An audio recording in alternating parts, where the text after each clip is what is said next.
saya jemput kita bangkit berdiri. Orang ini sebenarnya lagi euforia Piala Dunia, saudara-saudara. Tapi sudah selesai dan hasil akhir orang sudah tahu. Ya. Sebab itu saya mau bawa firman Tuhan tentang mencapai garis finish dalam perlombaan iman. Ya. Mari kita buka firman Tuhan 2 Timotius 4 ayat 6 sampai ayat yang ke-8.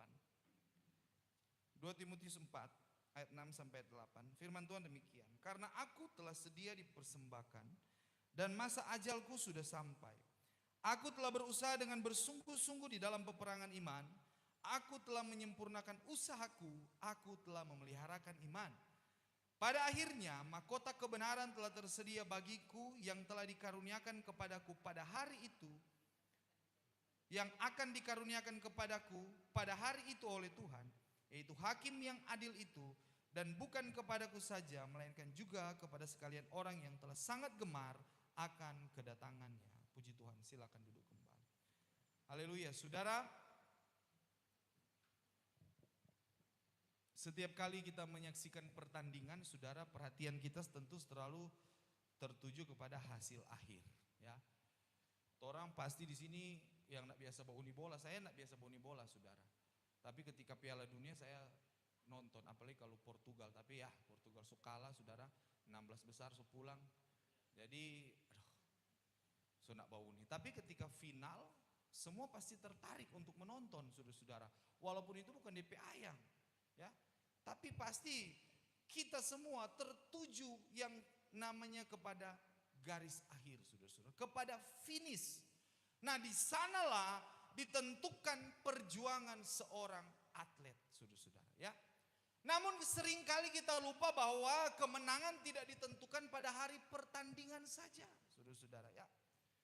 Tetapi harus melewati suatu proses bagaimana kemenangan itu akan terjadi kalau itu dilakukan semuanya dengan proses latihan. Latihan yang intensif, disiplin yang keras, dan ketekunan yang harus dia lakukan yang tidak dilihat oleh banyak orang, saudara-saudara. Ya. Seorang atlet yang ingin berhasil, saudara-saudara, dia rela bangun pagi, ya, menahan rasa lelah. Dia harus menjaga pola makannya, ya, bahkan mengorbankan kenyamanan demi satu tujuan untuk mencapai garis akhir atau final sebagai pemenang. Orang di sini tidak ada olahragawan. Ya, saya cuma tahu Iti yang tukang apa tuh? Fitness. Jaga pola makan toh? Jaga pola makan, ya, saudara-saudara. Siapa? Koko lagi. Koko ini fashion show, facial gitu. Ya. Seorang atlet itu, saudara-saudara, dia harus latihan intensif, saudara-saudara. Rela bangun pagi, dia atur dia punya pola makan, diet ketat, ya, supaya dia bisa capai tujuannya sebagai apa? Pemenang. Goalnya apa? Saudara-saudara, mungkin di antara kita saya katakan tadi tidak ada atlet. Saya contohkan Ibu Iti saja. Anggaplah dia atlet apa? Dia ada goal pastinya, saudara-saudara. Goalnya pasti di berat badan toh. Ya. Berat badan mungkin dia mau capai yang 15 kilogram. Ya, sisa tulang bungkus kuli itu, saudara, bukan kuli bungkus tulang, ya. Waktu lalu juga Indah ikut, dia ikut program mesti turun tapi lebih subur, saudara-saudara, dia bilang. Bukan turun tapi jadi subur, saudara-saudara, ya. Nah, itulah goal kita, saudara-saudara. Nah, Rasul Paulus, Bapak Ibu Saudara, dia memakai gambaran yang sama untuk menjelaskan kehidupan orang percaya. Ya. Ketika dia menuliskan surat 2 Timotius, Paulus bukan dalam keadaan yang nyaman, saudara-saudara. Dia sementara dalam perjuangan, dia sementara dalam perlombaan iman. Surat 2 Timotius, saudara-saudara, adalah surat yang paling terakhir yang dituliskan oleh Rasul Paulus. Makanya surat 2 Timotius ini seringkali disebut sebagai surat perpisahan atau surat wasiat daripada Rasul Paulus, ya. Pada waktu itu dia ada di penjara Roma, saudara-saudara. Dia dirantai sebagai tawanan oleh Kaisar Nero, saudara-saudara, ya. Berbeda dengan penjara-penjara yang dialami sebelumnya. Ya, kali ini dia berada di penjara yang lebih berat. Penjara Roma dengan kondisi yang lebih keras. Dia sementara menunggu untuk dieksekusi mati, saudara-saudara, ya. Wajar waktu itu Paulus dia menuliskan surat ini karena waktu itu dia merasa kesepian, saudara-saudara. Orang kalau dia merasa kesepian, ya, pasti dia bekerja kurang dia bawa WA lah, dia baku telepon, toh mau cari kesibukan. Nah, Paulus pada waktu itu bukan cari kesibukan yang abal-abal, saudara-saudara. Tapi dia mengisi sisa-sisa waktunya dengan nasihat-nasihat yang datang kepada rekan-rekan pelayanan, bahkan kepada orang percaya pada waktu itu. Ya, Rasul Paulus di tengah-tengah penjara dia merasa kesepian. Dikatakan di dalam 2 Timotius pasal 4 mulai dari ayat 10 sampai ayat 13, kemudian loncat ke ayat yang ke-21, saudara-saudara. Di situ Paulus bilang banyak rekan-rekan pelayanannya yang sudah pergi meninggalkan dia. Salah satunya adalah rekan yang dia sayang, dia kasih, namanya Demas, saudara-saudara. Demas sudah meninggalkan Paulus karena mengasihi dunia. Cuma Lukas yang bersama-sama dengannya pada waktu itu. Makanya dia mengirim surat kepada Timotius. Dia bilang, Timotius, datang kemari dulu ngana sebelum musim dingin itu tiba. Bawa itu surat-surat yang kita tulis. Bawa itu kertas-kertas yang kita pernah tulis. Untuk apa? Untuk dia sebarkan kepada jemaat mula-mula yang dia gembalakan pada waktu itu, saudara-saudara. Ya, karena Paulus tahu waktu kematiannya sudah dekat, saudara-saudara. Makanya dia menulis surat ini untuk menguatkan Timotius, untuk menguatkan hamba-hamba Tuhan, untuk menguatkan orang-orang percaya supaya mereka tetap bertahan di dalam perlombaan iman, saudara-saudara. Dan yang luar biasanya dari Paulus, ketika dia menulis surat ini, dia tidak dipenuhi dengan penyesalan. Waktu dia menulis surat ini, dia tidak menulis, mengapa hidupku harus begini, dengan derita yang tiada akhir. Apakah salahku? Apakah dosaku sehingga semua boleh terjadi? Sama dengan siapa bilang gitu? Pampers atau Kusplus. Haruskah hidupku terus begini? Paulus tidak menulis demikian, saudara-saudara. Tapi sebaliknya, dia berkata dengan penuh kemenangan, aku telah mengakhiri pertandingan yang baik. Aku telah mencapai garis akhir dan aku telah memelihara iman, saudara. Ya. Perhatikan apa yang Paulus katakan. Paulus tidak berkata bahwa aku telah hidup tanpa masalah. Tetapi dia berkata, aku telah memelihara iman, saudara. Ya. Disinilah terletak kemenangan sejati setiap orang percaya. Apa itu? Setia sampai garis akhir. Makanya Tuhan Yesus dia pernah berpesan kepada gereja mula-mula, kepada 7 jemaat di Asia Kecil, terlebih kepada sidang jemaat Smyrna yang hidup dalam hidup dalam kesesakan, hidup dalam keadaan yang miskin. Dia bilang, jangan takut terhadap penderitaan. Tetapi dia katakan, hendaklah engkau setia sampai mati. Maka Tuhan akan anugerahkan kepada mereka mahkota kehidupan. Bapak Ibu Saudara, hari ini kita akan belajar firman Tuhan. Bahwa kehidupan orang percaya itu, saya dan saudara, itu bukan perlombaan cepat, saudara-saudara. Tetapi kita sementara menjalankan yang namanya maraton iman, saudara-saudara, ya, yang harus dijalani sampai garis akhir. Untuk sampai kepada garis akhir, saudara-saudara, tidak ada yang namanya jalan pintas, tidak ada shortcut, saudara. Saudara tahu kalau dalam komputer itu yang muncul di depan itu namanya apa? Shortcut.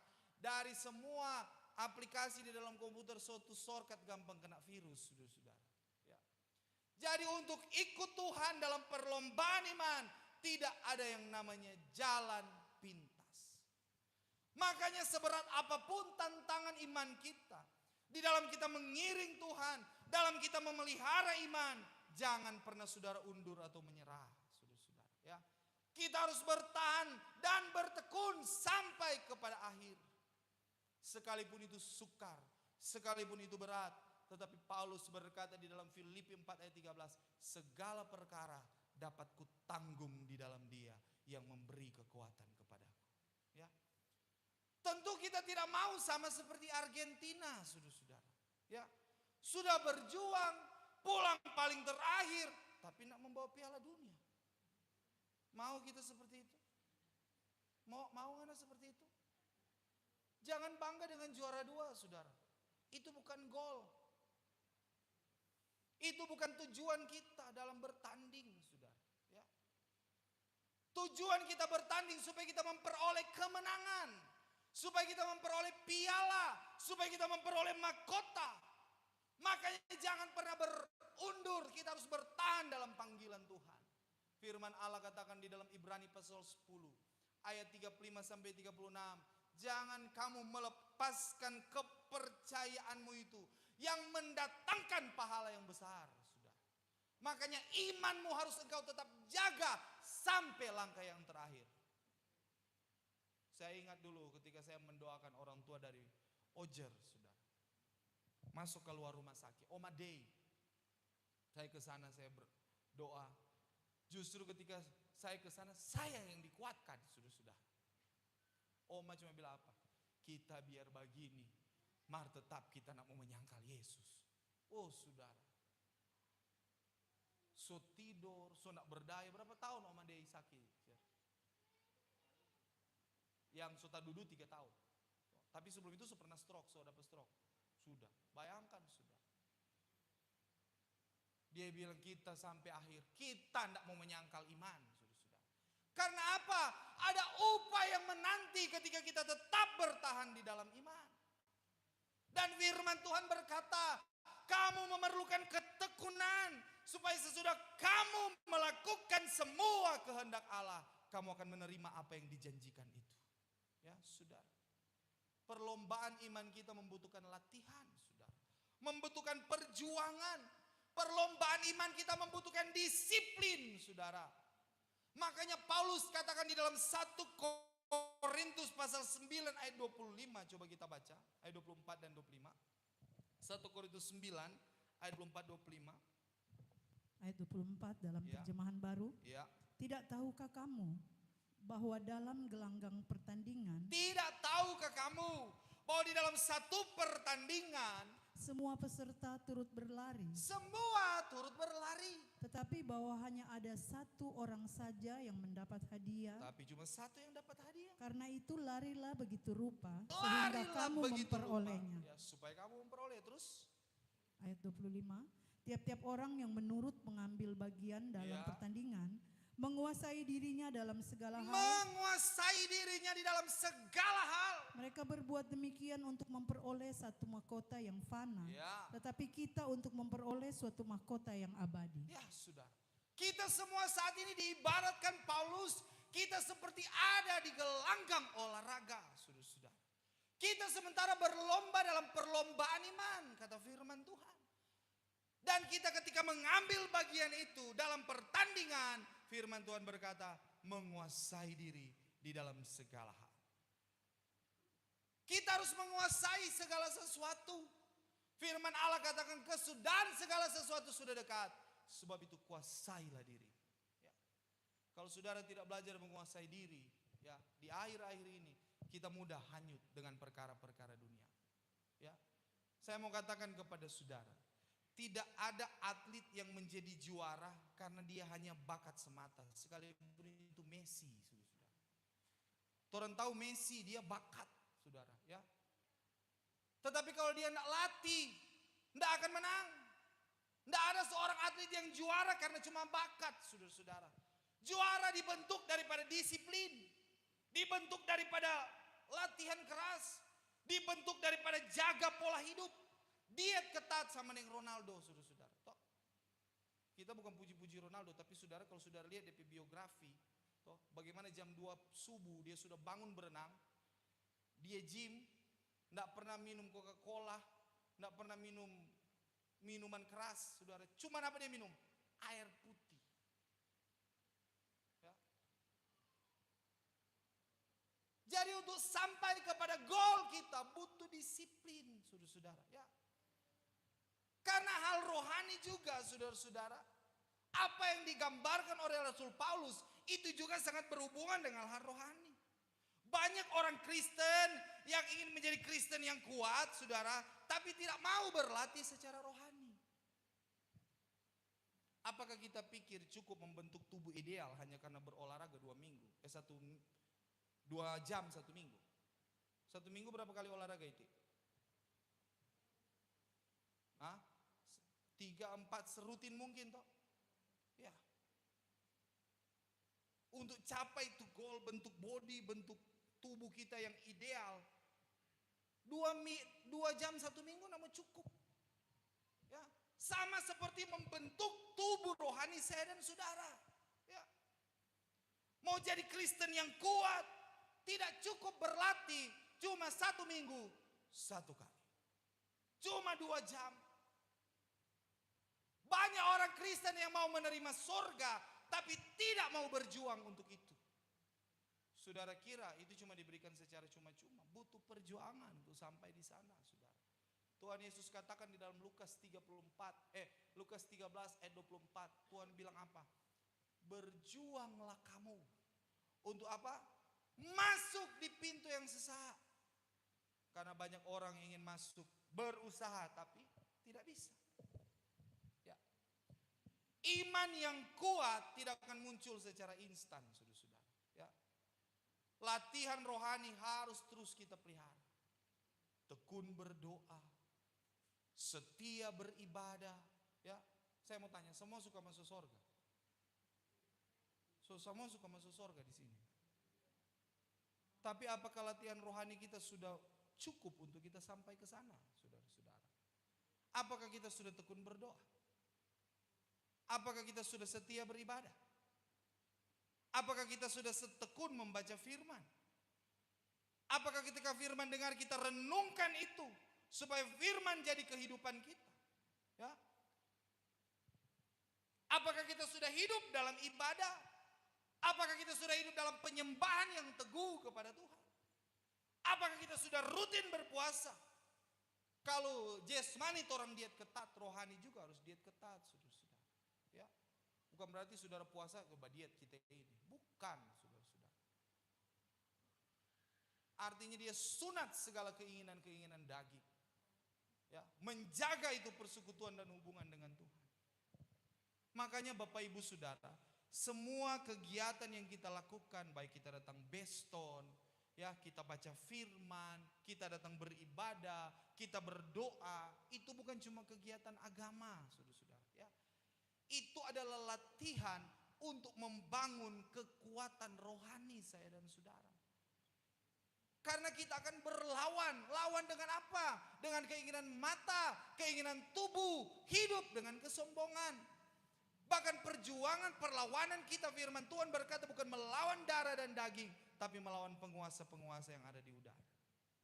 Sebab itu dalam kita mengikut Tuhan butuh perjuangan. Tuhan ajar di dalam Lukas pasal 9 ayatnya yang ke-23. Coba kita baca firman Tuhan. Lukas 9 ayat 23. Ya. Katanya kepada mereka semua, setiap orang yang mau mengikut aku, Setiap orang yang mau ikut aku, ia harus menyangkal dirinya, pertama dia harus sangkal diri, memikul salibnya setiap hari, pikul salib dan tiap-tiap mengikut hari. aku.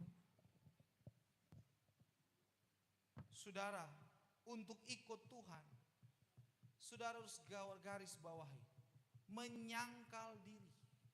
Mungkin saat ini saya tidak mau katakan lagi orang pikul salib. Saya tahu semua kita punya salib yang berbeda-beda. Ada pergumulan, ada masalah, ada tantangan. Itu salib yang Tuhan izinkan jadi dalam kehidupan kita. Untuk kita pikul sampai langkah terakhir. Tetapi yang saya mau garis bawahi di sini saudara-saudara adalah menyangkal diri. Menyangkal diri, saudara. Bahasa Yunani dikatakan apernomai itu, saudara. Ya. Itu secara pengertian daripada bahasa asli, yaitu apernomai, Itu menyangkal diri, itu artinya memutuskan hubungan total dengan kedaulatan ego kita. Mami ada ego? Kalau menyangkal diri mesti putus dari itu. Saya punya ego. Toh? Tapi untuk menyangkal diri saya harus putus ego itu. Ya. Dan menjadikan Yesus sebagai Tuhan dan pusat atas seluruh kehidupan kita. Itu tuh DP nama menyangkal diri. Apernomai, saudara-saudara. Ya. Makanya Paulus bilang di dalam Kisah Para Rasul pasal 20, saudara. Ayat yang ke-24 dia bilang, aku tidak menghiraukan diriku berharga. Ya.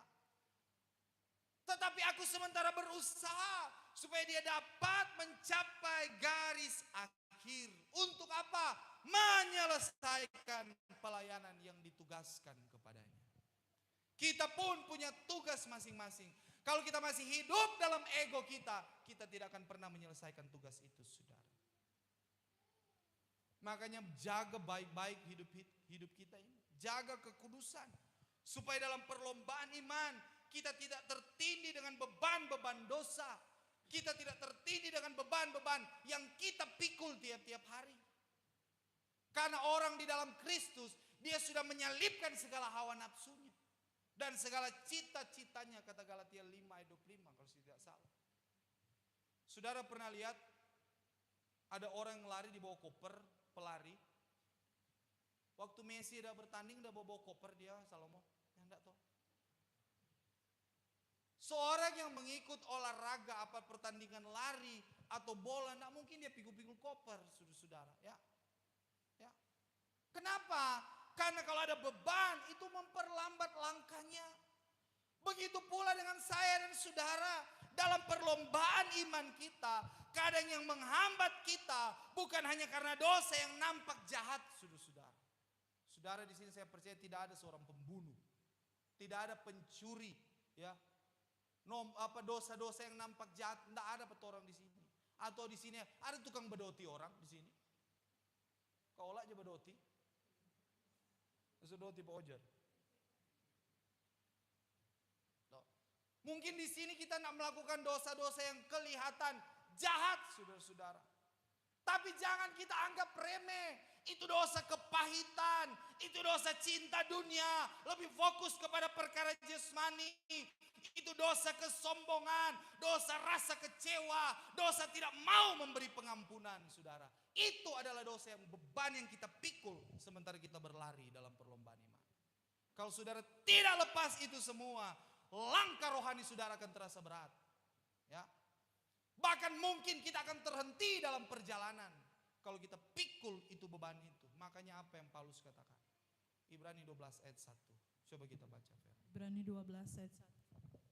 Ya. Karena kita mempunyai banyak saksi. Ada begitu banyak saksi. Bagaikan awan yang mengelilingi kita. Yang menyaksikan kita seperti awan. Artinya kita ada di gelanggang sama seperti saudara bermain bola. Orang bermain bola itu bukan dia main di atas, penonton di bawah. Tapi penonton di atas, orang bermain di bawah. Itu namanya gelanggang olahraga. Sama seperti apa yang dimaksud Paulus. Begitu banyak orang yang menyaksikan kita seperti awan rupanya. Marilah kita meninggalkan semua beban. Mari tinggalkan itu beban, kepahitan, cinta dunia, kesombongan, rasa kecewa, pengampunan yang tidak mau diberikan. Dan dosa yang begitu merintangi kita. Itu yang merintangi saya dan saudara. Dan berlomba dengan tekun dalam perlombaan yang diwajibkan dan bagi kita. Dan kita harus berlomba dengan tekun dalam perlombaan yang diwajibkan oleh kita. Ya.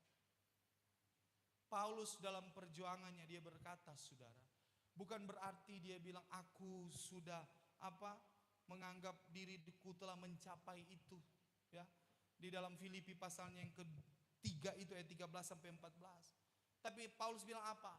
Ini yang aku lakukan. Dia memberi jalan kepada saya dan saudara. Dia memberi tahu kepada saya dan saudara apa yang harus kita lakukan dalam perlombaan iman.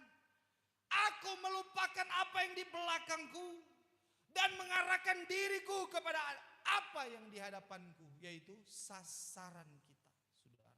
Makanya tadi lagu Kompria, siapkan kakimu menuju sasaran, pahala tunggu. Lebih baik baca itu ayat itu. Tolong. Filipi 3 ayat 13 ya, mulai. sampai 14. Saudara-saudara, Saudara-saudara, aku sendiri tidak menganggap bahwa aku telah menangkapnya, tetapi ini yang kulakukan. tapi ini yang aku lakukan, dengar baik-baik. Dia memberikan solusi kepada saya dan saudara. Ini yang aku lakukan. Aku melupakan apa yang telah di belakangku Aku melupakan segala perkara yang di belakangku dan mengarahkan diri kepada apa yang di dan hadapanku merenggangkan diriku kepada apa yang di hadapan dan berlari-lari kepada tujuan dan berlari-lari kepada sasaran, kata terjemahan lama, untuk memperoleh hadiah, untuk memperoleh pahala. yaitu panggilan sorgawi dari Panggilan Allah dalam sorgawi. Kristus Yesus. Tujuan kita, saudara, panggilan sorgawi itu supaya kita menerima pahala kita. Makanya pelajaran penting yang harus kita petik daripada apa yang kita dengar tadi. Pertumbuhan rohani saya dan saudara itu terjadi bukan karena usia kekristenan yang sudah lama atau bertahun-tahun. Ya. Tapi pertumbuhan rohani kita itu jadi karena disiplin dan tekun ketika kita berjalan bersama dengan Tuhan. Ya. Bukan berarti saudara bertahun-tahun di kabar pengantin, saudara sudah paling dewasa. Belum tentu. Kalau kita tidak disiplin, kita tidak tekun, saudara mohon maaf. Saudara di hadapan Tuhan masih tetap seperti kanak-kanak rohani. Dan harus kita tahu saudara bahwa kemenangan sejati orang percaya adalah kesetiaan di tengah-tengah ujian iman. Ya. Dunia berkata, kalau kau berhasil berarti menang. Itu perkataan dunia. Betul toh? Sama seperti Piala Dunia. Kalau Spanyol berhasil, berarti menang. Menang ketut orang. Tapi di dalam Tuhan, Alkitab tidak berkata demikian. Alkitab berkata, kalau kau tetap setia, berarti kau menang. Ya, saudara. Paulus menulis suratnya ini di dalam penjara. Secara manusia dia kalah, saudara-saudara. Tapi secara rohani, dia menang. Kenapa? Karena dia tidak bersungut. Dia tidak menyerah. Ya. Keadaan tidak berhasil mencuri iman Paulus. Banyak orang Kristen yang memuji Tuhan ketika doanya dijawab. Ya. Namun yang jadi pertanyaan, bagaimana ketika doa itu tidak dijawab? Masihkah kita mau percaya? Masihkah kita mau setia? Justru saudara, di tengah ujian iman, disitulah kualitas imanmu akan diuji. Saya percaya kita semua sementara melewati ujian iman. Ya, disitulah kualitas imanmu diuji. 1 Petrus pasal 1 ayat 6 sampai ayat yang ke-7, Petrus bilang, bersukacitalah, bergembiralah akan hal itu. Sekalipun saat ini untuk beberapa waktu lamanya engkau harus berduka cita karena berbagai-bagai pencobaan. Tetapi Petrus bilang di ayat yang ke-7, maksud semua itu, maksud daripada ujian iman itu ialah untuk membuktikan kemurnian imanmu. Kalau saudara sementara diuji, itu untuk membuktikan kemurnian iman saudara kepada Tuhan. Yang firman Tuhan bilang, jauh lebih tinggi nilainya daripada emas yang fana. Emas yang dapat rusak, saudara-saudara, itu pun diuji dengan api. Ya. Firman Tuhan berkata, iman kita lebih berharga dari emas. Jadi apa yang berharga harus diuji. Apakah betul-betul itu berharga atau tidak? Sesuatu yang tidak berharga tidak perlu diuji, saudara. Kenapa emas mahal? Karena harus diuji DP kemurnian. Ya.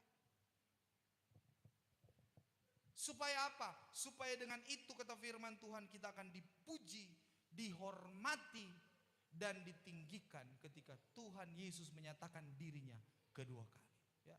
Saudara, di dalam Wahyu pasal 7 ayat 9 sampai ayat yang ke-17, di situ saudara, terlebih di ayat 14, sedangkan untuk saudara jadi pelepah kurma saja, saudara harus diuji.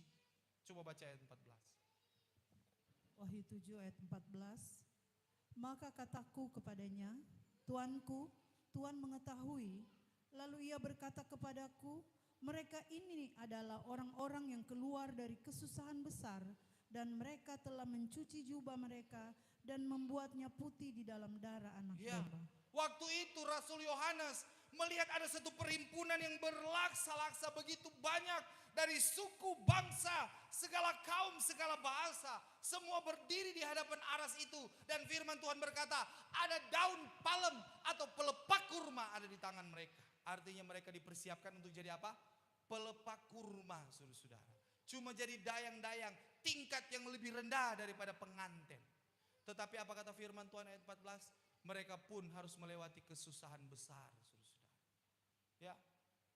Sedangkan untuk jadi pelepah kurma, kita harus melewati kesusahan besar, apalagi untuk menjadi pengantin Kristus. Bukan kesusahan besar di zaman antikris maksud saya, saudara. Ya. Untuk menjadi pengantin Kristus, Esther pasal 2 ayat 12, engkau harus dilulut 1 tahun 6 bulan dengan minyak mur, berbicara tentang kepahitan, berbicara tentang kesukaran hidup, berbicara tentang pencobaan, tantangan iman. Dan 6 bulan dilulut dengan minyak narwastu atau minyak bau-bauan yang berbicara tentang karunia-karunia Roh Kudus. Supaya apa? Supaya engkau boleh nampak amat elok di pemandangan Tuhan dan engkau layak digelar pengantin Kristus. Kalau saudara tidak mau diuji, saudara tidak mau melewati proses perlombaan iman, saudara tidak akan pernah jadi pengantin Kristus. Sedangkan pelepah kurma pun engkau tidak layak. Ya, coba baca terjemahan baru Yesaya 62 ayat 3.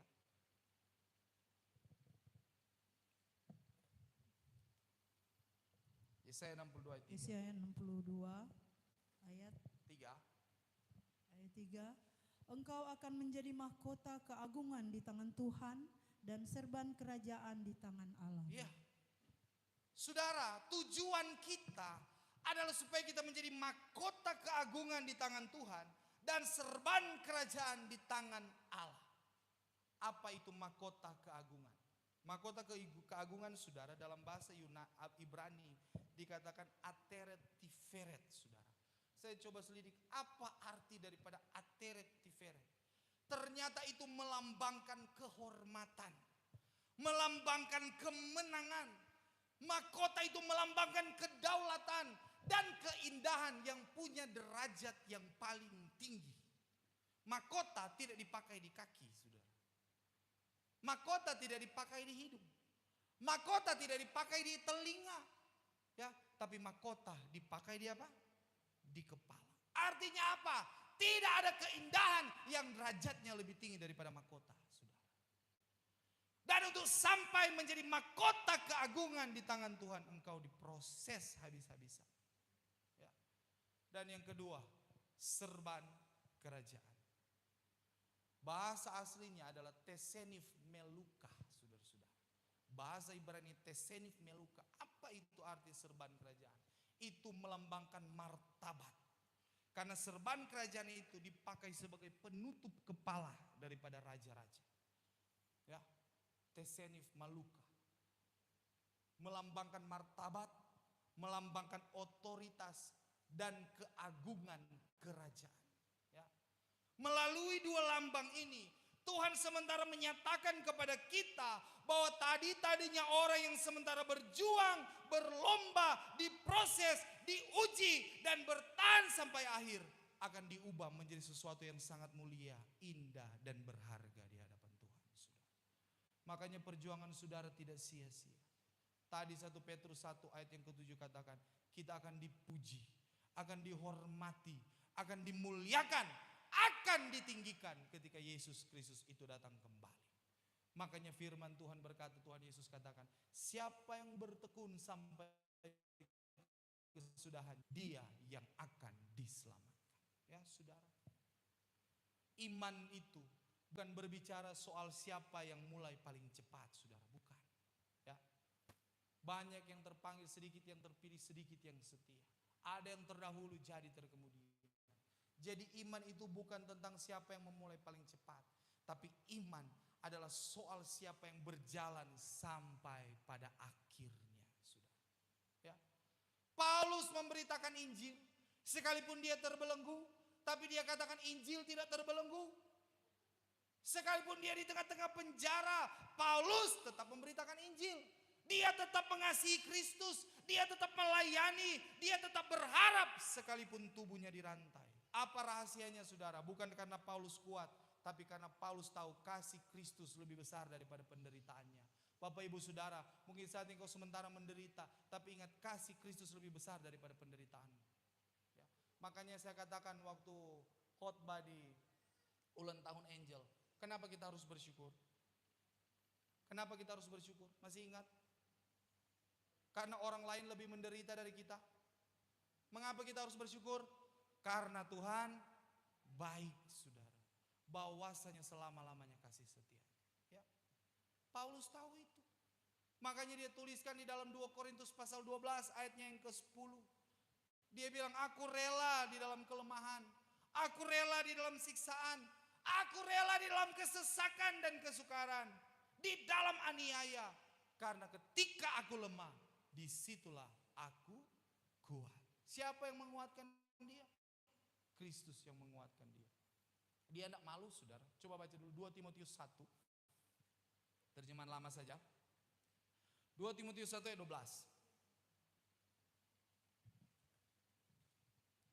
2 Timotius 1 ayat 12. Apa kata terjemahan lama?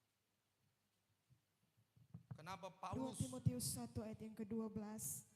Maka itulah sebabnya aku menderitakan segala perkara ini, tetapi tiada juga aku malu, karena aku tahu kepada siapa yang sudah aku percayai, dan yakinlah aku bahwa ia berkuasa akan memeliharakan pertaruhanku hingga kepada hari itu. Apa yang Paulus katakan? Dia tidak malu sekalipun dia menderita, sekalipun dia di dalam penjara. Karena apa yang dia katakan? Karena aku tahu siapa yang aku percayai. Ya. Dia katakan, yakinlah aku bahwa ia berkuasa memelihara pertaruhanku hingga hari itu. Apa yang Paulus pertaruhkan, saudara? Apa yang Paulus pertaruhkan kepada Tuhan? Apa? Kehidupannya. Apa yang dia taruh kepada Tuhan? Banyak saat ini orang waktu Piala Dunia bataruh doi, tapi tidak ada yang berani bataruh dia keselamatan di situ. Berani Argentina kalah, masuk neraka kita. Berani nggak begitu, Mo? Tidak ada tuh yang berani. Tapi Paulus dia berani taruh dia pertaruhan. Dia bilang karena siapa yang aku percaya. Ya. Dia taruh dia pertaruhan kehidupan. Ya. Dia jiwa. Dia masa depan yang kekal. Makanya di tengah penderitaan, di tengah ketidakpastian hidupnya di dalam penjara, Paulus menyerahkan totalitasnya, hidupnya, jiwanya, keselamatannya, dan masa depannya hanya di dalam tangan Tuhan. Karena dia tahu kepada siapa yang dia percaya. Saudara pun demikian, masa depan saudara, kalau saudara taruh kepada Tuhan, dia dapat dipercaya, saudara. Ya. Paulus sangat yakin bahwa Tuhan berkuasa menjaga apa yang dia titipkan. Apa yang Paulus titipkan kepada Tuhan? Keselamatannya, saudara.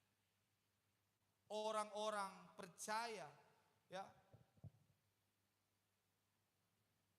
yang sadar bahwa jiwanya, keselamatannya itu terjamin di dalam Tuhan, dia akan punya kekuatan untuk bertahan sampai langkah terakhir, saudara. Ya. Makanya jangan ragu dengan Tuhan, saudara. Ya. Makanya Yakobus bilang, teguhkanlah hatimu. Bapak ibu saudara, mungkin hari-hari ini ada yang so lelah, Tuhan. So lelah. Tora ini masa-masa penantian, saya mau katakan kepada saudara. Sebagai seorang hamba Tuhan pun, saya sebagai seorang gembala pun terasa berat. Tuhan bilang kuat, Tuhan semua datang. Siapa yang suka Tuhan semua datang? Bunda, sesuka. Siapa yang sesuka Tuhan semua datang? Biasa orang kalau seberat tanggungan, sesuka Tuhan mau datang. Berarti seberat itu tanggungan, Bunda. Tuhan datang, Jo. Itulah yang kita belum suka Tuhan mau datang. Kalau kita mau tanya Tuhan semua datang, suka Tuhan mau datang. Pas kita ada setia, datang jo Tuhan. Biar kasana tunyak setia. Pusing amat den dorang. So selalu bilang setia sampai langkah terakhir. Pandang ente. Baru Tuhan datang. Tak kurang murabe mata. Tobat ngana Salomo. Cokok ngana bela Portugal. Begini ngana. Bukan itu, saudara. Ya. Orang kalau Tuhan bilang, hambaku, aku akan segera menjemput. Oh puji Tuhan, haleluya. Ya.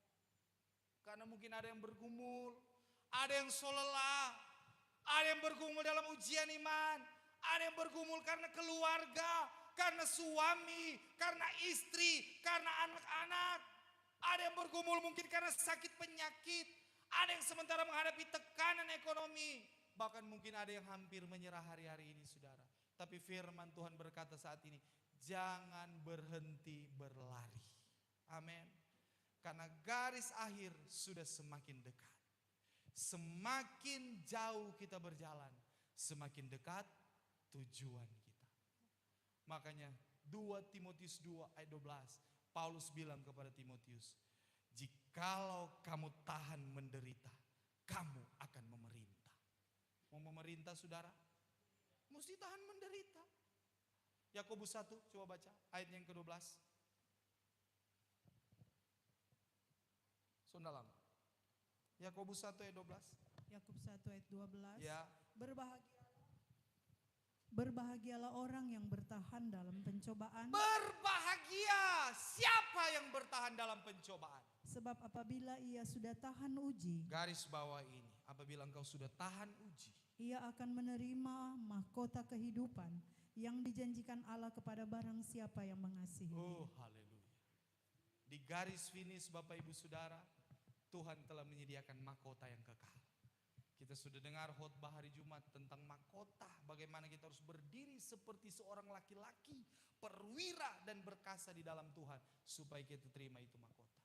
Karena di garis finish Tuhan sudah siap dengan mahkota. Saudara, setiap pertandingan itu memiliki hadiah. Atlet-atlet dunia, pemain bola mengejar medali, mengejar piala. Mereka mengejar satu penghargaan yang fana dan semua itu akan dirusak dengan waktu.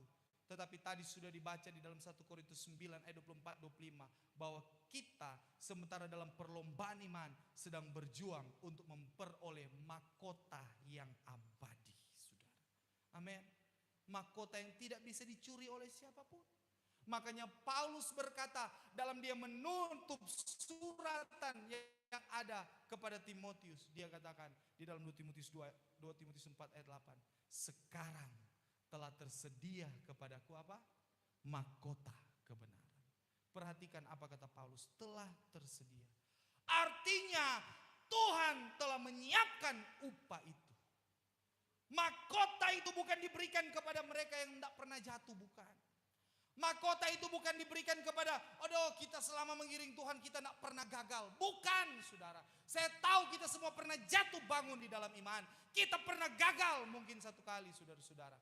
2 kali, 3 kali. Tapi ingat, mahkota diberikan kepada mereka yang tetap setia sampai langkah terakhir. Amin. Mahkota itu, saudara, itu sebuah penghargaan. Mahkota itu sebuah pengakuan dari Tuhan yang diberikan kepada siapa saja yang setia sampai akhir.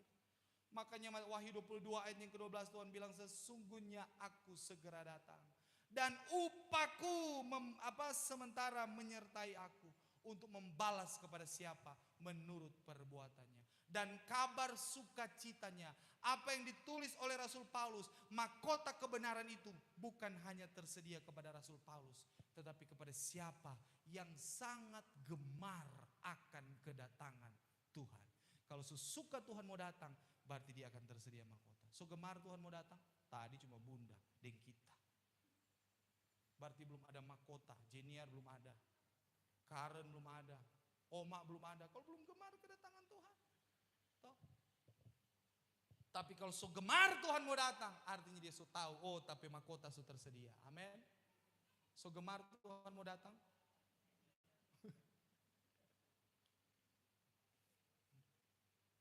Berarti sadar diri kan.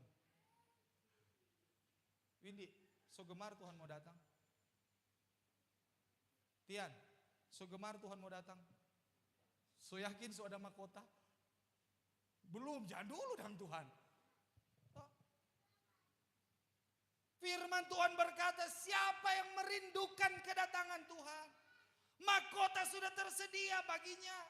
Artinya mahkota itu disiapkan untuk siapa saja. Setiap orang percaya, setiap ibu rumah tangga, setiap pekerja, setiap buruh bangunan, dokter, pegawai negeri, anak muda, anak sekolah minggu, hamba Tuhan. Bahkan sekalipun engkau merasa yang paling kecil di antara jemaat, kalau engkau setia sampai langkah terakhir, mahkota tersedia bagimu.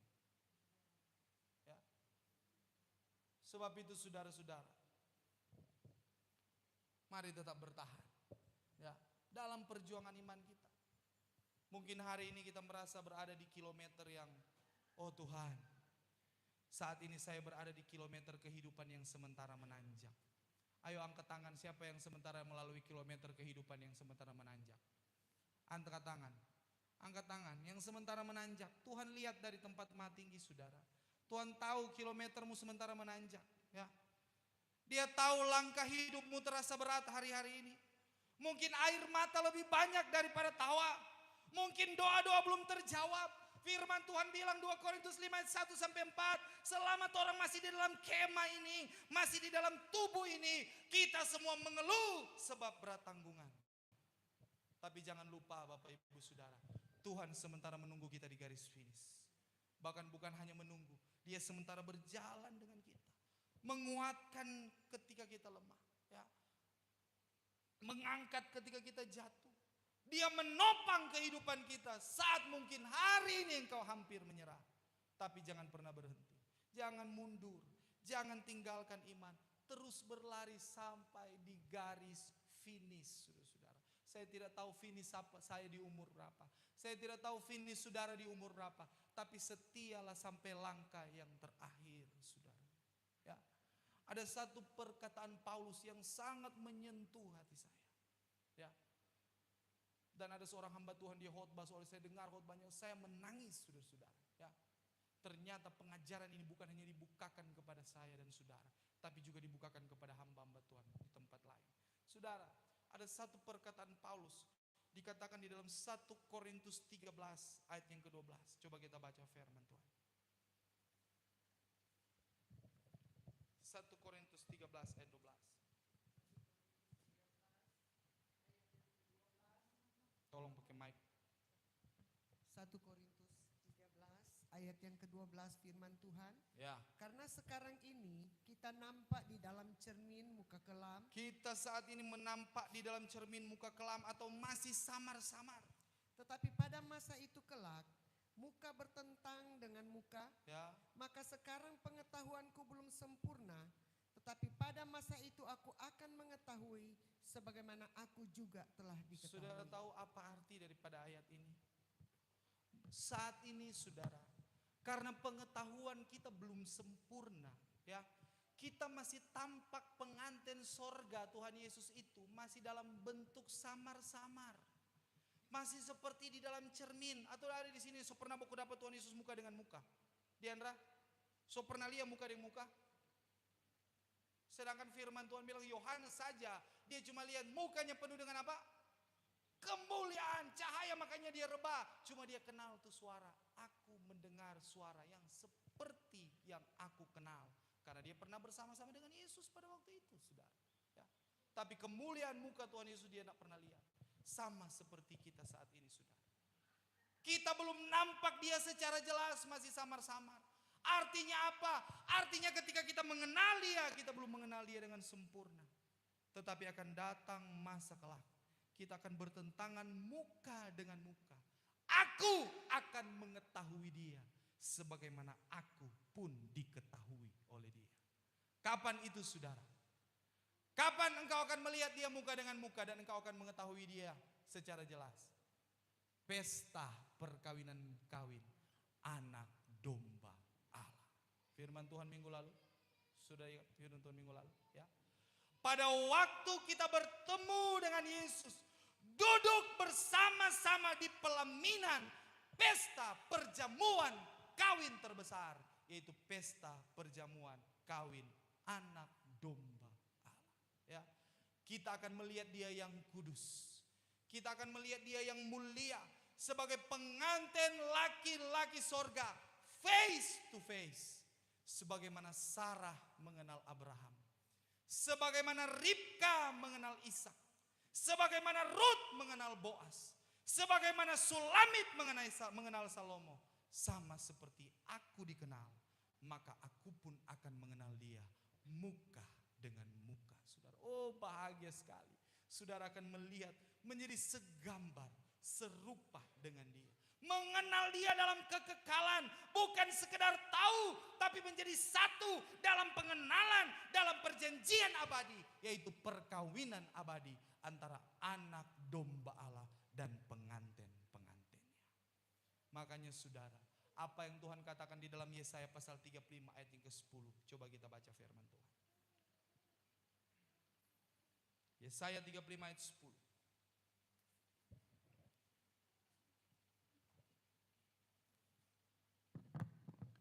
Yesaya 35 ayat 10. Maka segala orang tebusan Tuhan akan berjalan pergi datang ke Sion. Orang-orang yang dibebaskan Tuhan akan pulang dan masuk ke Sion.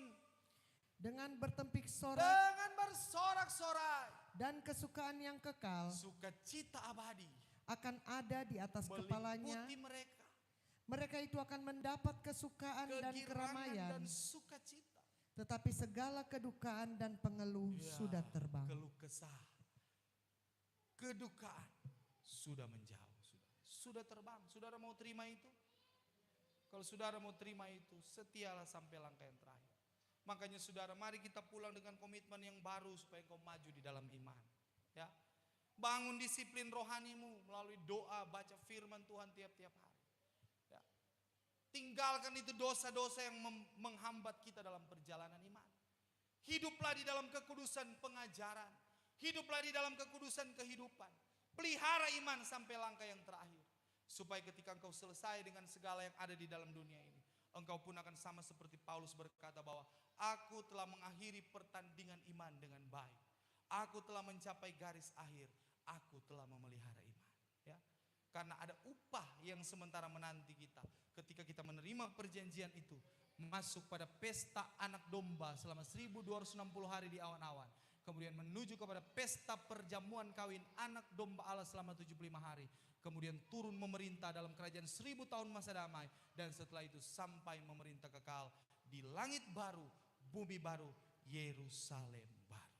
Karena di sanalah kata firman Tuhan, kewargaan kita. Mungkin orang masih mengeluh, WNI, warga negara Indonesia. Kok berlaku apa? Seumur hidup, saudara-saudara. Tapi kalau kita menjadi warga kerajaan sorga, itu bukan cuma hidup, kekal selama-lamanya. Itulah goal kita. Sebab itu saudara-saudara, untuk menerima janji Tuhan itu, kata 2 Petrus pasal 3 ayat 13 sampai ayat yang ke-14. Hai segala kekasihku, menurut janji Tuhan, supaya kita menantikan langit baru dan bumi baru yang berisi kebenaran, marilah kita berusaha supaya kita didapati dalam keadaan sejahtera, tidak bercacat celah pada pemandangan Tuhan. Dan ketika hari Tuhan itu tiba, dan ketika kita bertemu dengan pengantin laki-laki sorga, dia ikut tepuk pundak. Sabaslah hai hamba yang setiawan dan baik. Masuklah kepada perhentian Tuhanmu. Terimalah kesukaan menurut kebahagiaannya. Engkau sudah berjuang selama engkau berada di dunia ini. Happy ending, saudara-saudara.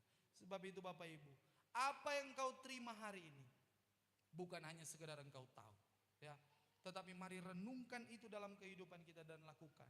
Karena saya mau katakan, perubahan hidup bukan tentang apa yang engkau tahu, tapi apa yang engkau lakukan. Amin, saudara. Tuhan Yesus memberkati kita semua. Mari kita tunduk kepala sejenak. Kita satu dalam doa. Terima kasih Tuhan untuk firman-Mu yang sudah kami dengar. Mari Tuhan tanam